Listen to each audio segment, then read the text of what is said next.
Which is more anticipated, Street Fighter 6 or Soul Calibur 7? Let's talk about it.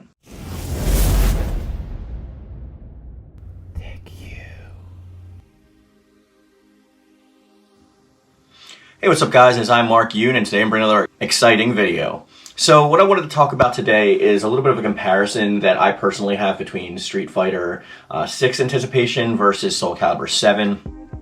And while this may be just pretty much an op-ed opinion piece, like, I do want to get your thoughts in the description box as well as on in the description box, in the comment section, as well as on Discord, and I'm going to be making a poll on the community tab as well, just kind of tallying up everyone's kind of ideas of what's more anticipated in their opinions. For me personally, it comes from two different folds. If this would be a better comparison if it was Soul Calibur 6 versus Street Fighter 6, not because of the numerical version, but just because of the fact that since Soul Calibur 5 was so like mired by the widespread audience, that 6 had a lot more to prove itself with, obviously since it's a reboot. Street Fighter 7 is in a similar situation. I'm not saying that Street Fighter 5 and Street Fighter 4 are bad games by any means. I love both of those games. Well, I love what they turned into. Both of those games in the beginning, for the first couple years, had like nothing. Like, we're waiting for things like story mode, which I know people say in Street Fighter is not that needed. I personally like it.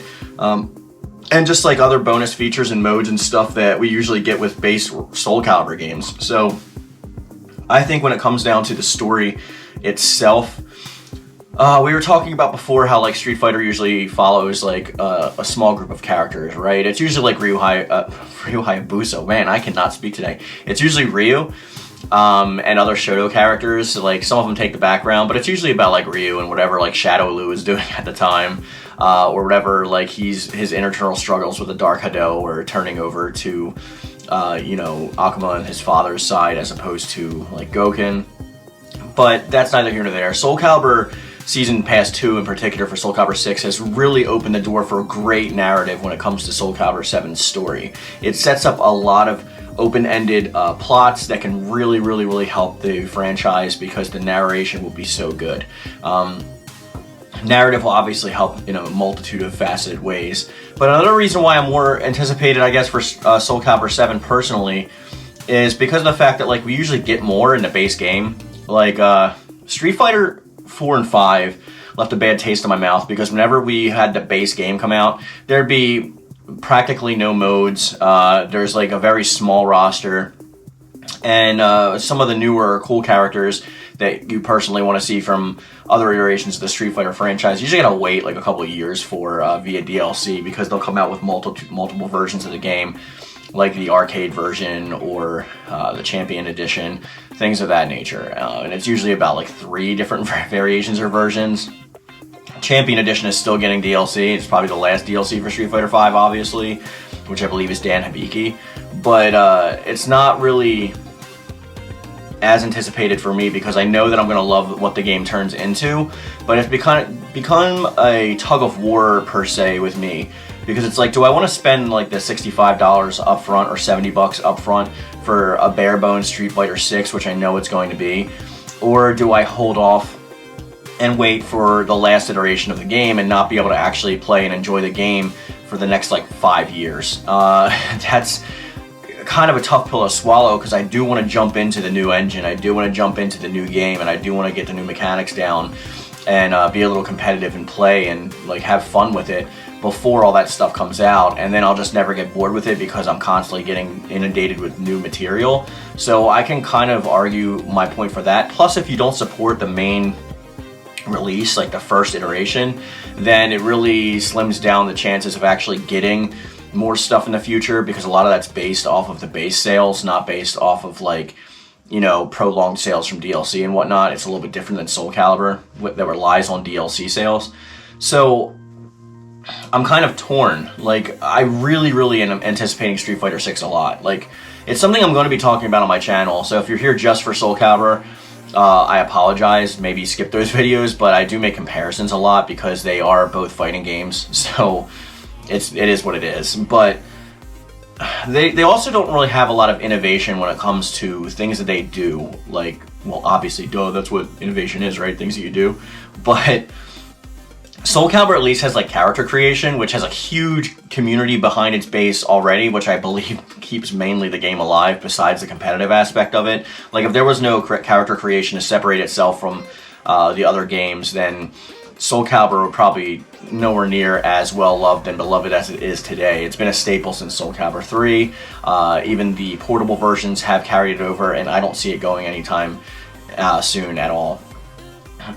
But when it comes to Street Fighter, there's not really any character customization. Like, at least do that like they did in Tekken. If you're not going to have like a character creator, at least let us customize the characters to like make them fun and engaging, like they do it with like My Hero Academia One's Justice and One's Justice 2, and several other games that are escaping me at the moment. But what I want to see is them take steps towards innovation so that like they can keep the base people happy, not just the esports crowd who just want to jump in and throw Hadokens and, you know, at each other constantly.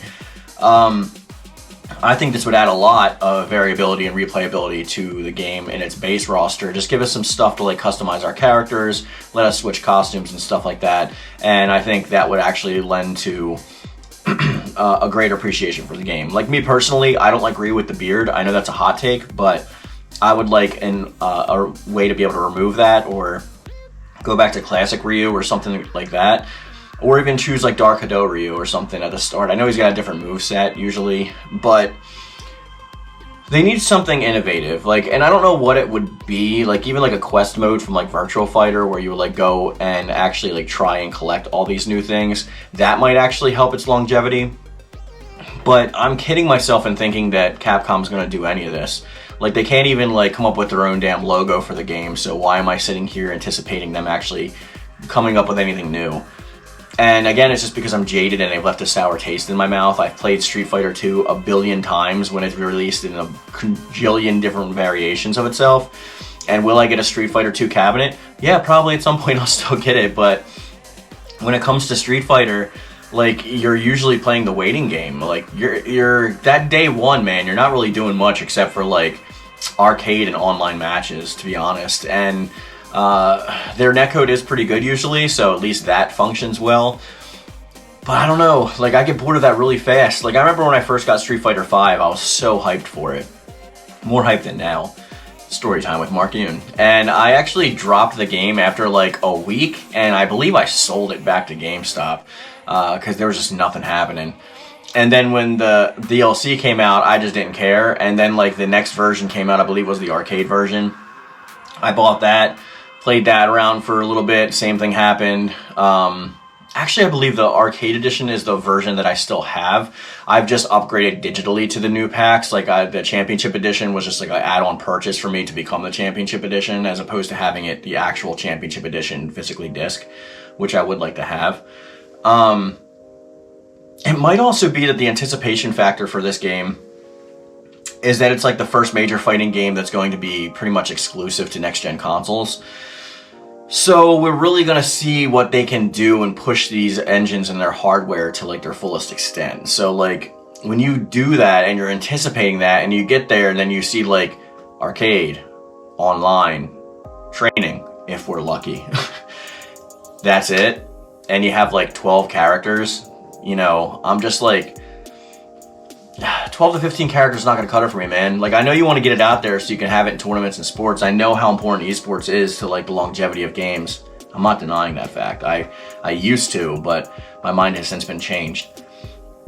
I just think that I'm more hyped for Soul Calibur 7 at this point because I know what they are capable of. Project Soul, though the teams have changed over the years multiple times, most of the time with each iteration of the game, they've always kind of leaned into innovation and trying new things. And so Street Fighter, I guess you can say, does that too, like with V-Trigger and different kind of mechanics within the game like that to keep it fresh. But that kind of stuff is always really divisive. Like in Soul Calibur 6, for example, we have Soul Charge, and I love Soul Charge, but I see so many comments on my videos saying that they want to remove Soul Charge, whereas I want to remove or nerf like Reversal Edge, and some people say they like Reversal Edge. So that kind of divisiveness can keep the game alive just due to debate and due to opinions being tossed around. But when it comes to sustainability, I think that I'm more excited for Soul Calibur 7. And this is not just because I'm a Soul Calibur 7 main channel. Like this, like you guys pushed me into that. Like if you go back earlier on my channel, I pretty much cover everything that it has to do with fighting games. I've covered Injustice, Mortal Kombat, Street Fighter, Soul Calibur, like all of them. Like even fighters and stuff like that I was covering. But I watch the numbers of viewership, and obviously if more viewers are on my Soul Calibur content, I'm going to lean more into Soul Calibur. So that's what I do, and I leaned into it, and I'm still going to make the videos that I want to make, but I mean, like, at the end of the day, I'm obviously going to have a push for Soul Calibur. So the main reasons, thank you for being at the end of this video, that I am anticipating Street Fighter a little bit less, just a little bit less than Soul Calibur 7 is a few top 3 reasons, and we've covered some of them. Let's just list them off. The first is Soul Calibur 7 usually has more innovation. Soul Calibur 7 number 2 usually has more going for it in their base games. It doesn't rely solely on DLC to push the longevity of their games. Like Soul Calibur 6, when we first got it, we had Story Mode, Soul Chronicle, Libra of Souls, Character Creator, Training Mode, Arcade Mode, the Encyclopedia, the Library. There's just like so much to that game in the base roster that it's going to be kind of hard to, you know, get bored the first week or so of the game. Whereas Street Fighter 5 released with like arcade mode, training mode, online matches, and offline matches. I believe that's like literally it. Like there wasn't really much to it at all. I think there was a training mode, but I don't know. I digress. Make me care, Capcom. I really want to hugely get back into Street Fighter. I don't play Street Fighter 5 nearly as much as I should or want to. But I mean, this is just a personal opinion. If you came here looking for like facts and evidence for this, I'm sorry. This is just my opinion. I don't think we really can have any facts or opinions because Soul Calibur 7 has not been announced yet officially, and Street Fighter 6, we know nothing about it outside of a cinematic teaser with 2 characters. So with that being said, guys, I want to bring this video to a close, but I do want to hear from you in the comment section down below, and also on Discord, and on the community tab poll. And if you like my content and want to see more of this stuff, then please feel free to subscribe to the channel. Obviously, that would help me out a lot, and dropping a like always helps as well.